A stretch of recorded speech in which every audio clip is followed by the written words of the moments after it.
नमस्कार, स्वागत है आपका केकेटी न्यूज पे। एक ही बहुत ही लेटेस्ट खबर और सबसे ज्वलंत मुद्दे पर आज हम आपसे बात करने आए हैं।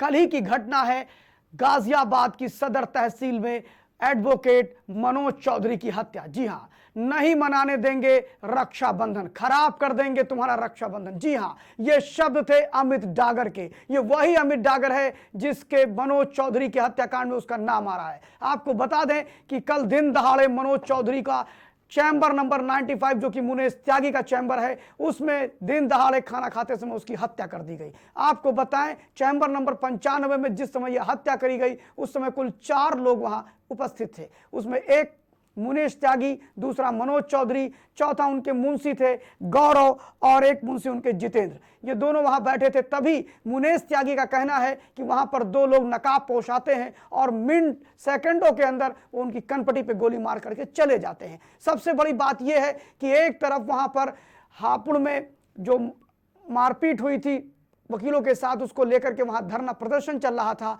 और इतनी भारी संख्या में वहां पुलिस के होते हुए अपराधी आते हैं और इतना बड़ा कांड करके चले जाते हैं और किसी को काने कान खबर तक नहीं लगती है।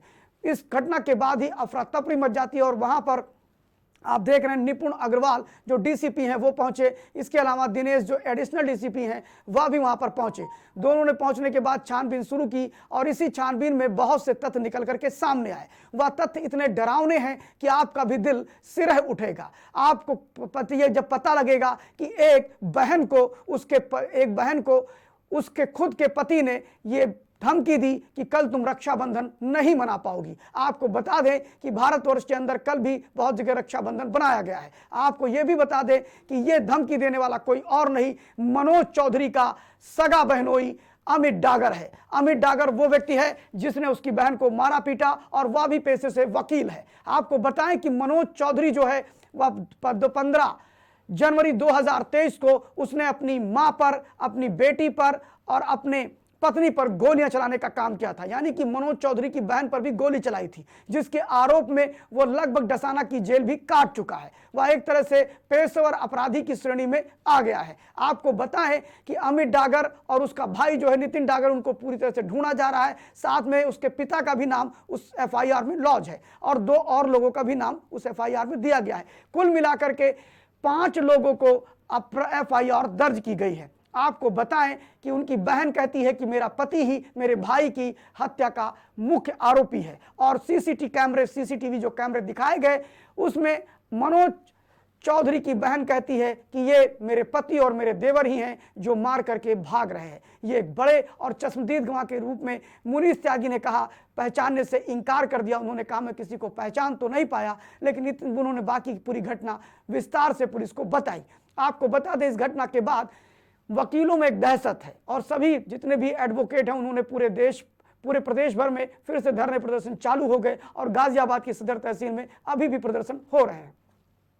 आप सोचिए क्या बीती होगी उस बहन पर जिसमें उसका पति आकर के उसको धमकी दे करके जाता है और कहता है कल तू अपने भाई, कल तेरी रक्षाबंधन खराब कर दूंगा। और हुआ भी वही, जो उसने कहा वो कर दिखाया। आपको बता दें कि मनोज चौधरी की 4 बहनें थीं और 4 बहनें और 1 भाई थे, यानी 4 बहनों में वो अकेला भाई था। क्या सपने रहे होंगे बहनों के, रक्षाबंधन को लेके क्या उत्साह रहा होगा, यह सोचते ही मेरा दिल कांप उठता है। मैं सोचता हूं कि जब रक्षाबंधन मनाने के लिए बहन ने सब कुछ थालियां सजाई होंगी, रात का इंतजार किया होगा कि 8:54 के बाद जब भद्रा खत्म होगा तो अपने भैया की कलाई पर राखी बांधेंगे। आपको बता दें कि जून से ही वहां पर उसकी बहन रह रही थी क्योंकि उसके पति अमित डागर ने उसके साथ मारपीट किया था और जून से ही मनोज चौधरी उसको लेकर के चला आया था। कुल मिलाकर के ये है तो पारिवारिक विवाद, लेकिन दिल को दहलाने वाला है। इसको ये कह के टाला नहीं जा सकता है कि ये एक पारिवारिक विवाद है, क्योंकि इसमें जिस प्रकार पुलिस की लापरवाही दिखाई पड़ी उससे तय होता है कि पुलिस पूरी तरह से अकर्मण्य हो चुकी है। और ये पहली घटना नहीं है। अगर हम घटनाओं पर बात करें तो चाहे वो विवेक तिवारी हत्याकांड हो, चाहे वो कमलेश तिवारी हत्याकांड हो, चाहे वो जीवा हत्याकांड हो, चाहे वो राठी गैंग का मर्डर हो, चाहे मुन्ना बजरंगी की हत्या हो, फिलहाल उन और इन दोनों चीज़ों में बड़ा अंतर है। अब तक जितनी हत्याएं हुई उसमें बहुत से ऐसे बेगुनाह भी थे जिन पर पुलिस ने गोलियां चलाई और उनको मार डाला। लेकिन पुलिस के सामने ही इतना बड़ा दुस्साहस अपराधियों का ये सोचने पे मजबूर करता है। जहां एक तरफ योगी आदित्यनाथ को लॉ एंड ऑर्डर के मामले में सबसे अच्छा मुख्यमंत्री का खिताब देते हैं लोग, हरियाणा से लेकर के अन्य राज्यों के लोग मुख्यमंत्री योगी आदित्यनाथ को कहते हैं कि लॉ एंड ऑर्डर के मामले में वो सबसे अच्छे नेता हैं। और अभी जल्द ही एक रिसर्च ने बताया कि मुख्यमंत्री योगी आदित्यनाथ अभी भी अपनी रैंकिंग में नंबर 1 पर चल रहे हैं। उसके बावजूद पुलिस की इतनी बड़ी लापरवाही और अपराधी का अभी तक न पकड़े जाना कई सवाल खड़े करता है। आपको अभी ध्यान होगा, ज़्यादा दिन नहीं हुए हैं, कुछ ही दिन पहले लखनऊ जो कि उत्तर प्रदेश की राजधानी है, उसके कैसरबाग स्थित तहसील में वहां पर एक हेयरिंग के दौरान जीवा की हत्या कर दी गई। जी हाँ, जीवा, संजीव जीवा जो कि अपराधी था और उसको भी वकील के वेशभूषा में जाकर के गोली मारी गई थी। फिलहाल उसके आरोपियों को पकड़ा गया और उस पर कार्रवाई भी हुई। लेकिन सोचने की बात यह है कि कोर्ट रूम के अंदर आकर के एडवोकेट के चैम्बर में आकर के मनोज चौधरी की हत्या, कोर्ट रूम में जाकर के लखनऊ में हत्या, ऐसे अनेक हत्याएं हो रही हैं। वहीं राजू पाल हत्याकांड के जो विटनेस थे उनकी भी हत्या। क्या अपराधियों में खौफ नहीं रह गया है? बल्कि स्थिति कुछ अलग है।